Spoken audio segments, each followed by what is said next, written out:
Okay, let's do a topic. What do you say? Got max headroom going on our video there.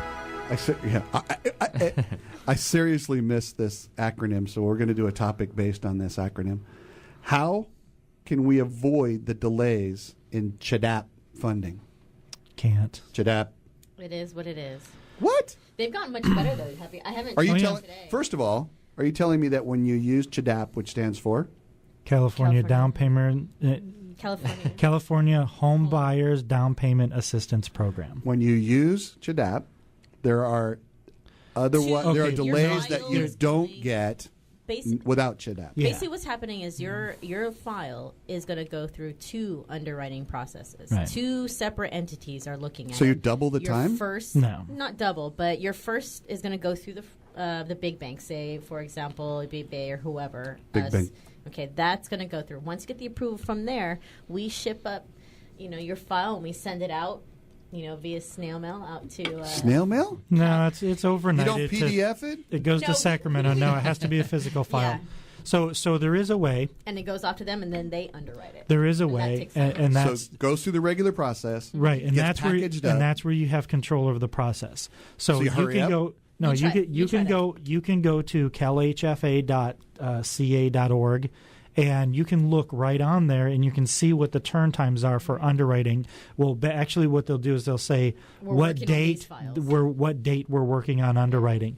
So when it was really, really busy, now where you do have control is the first lender. Yeah. So if you want to work with a lender that's very, very familiar with the CHDAP program, so that they can cruise through the initial underwriting process. So Elisa says big bank might take 30 days to get through the initial foreclosure or the initial underwriting process. Then you have to ship it to Sacramento, and it's running about 2 weeks right now. So we're recommending 40. We're recommending 45-day escrows if you're going to use CHDAP, but it doesn't mean we can't close in 30. We probably will come pretty close to that, but we still recommend. Elisa's face suggests otherwise. No, we could. I mean, it's possible, but it's not probable. 45 is probably good. Add 15 days because the state's a little bit behind right now because it's the only game in town. But you know what? They at one point they were like at a month. Yeah. And I think people stopped sending them things, and I think they just worked overtime for the last 2 weekends to knock out. There was they had like 400 something files. Yeah, there was a back in the day, maybe 7-8 years ago. It was it was 4 or 5 weeks to underwrite one of those. So it really was doubled. Oh yeah. Not only do you have a couple of weeks, for the first, but then you have to send it over, and you got to account for that time. So in Andrew's question, I mean.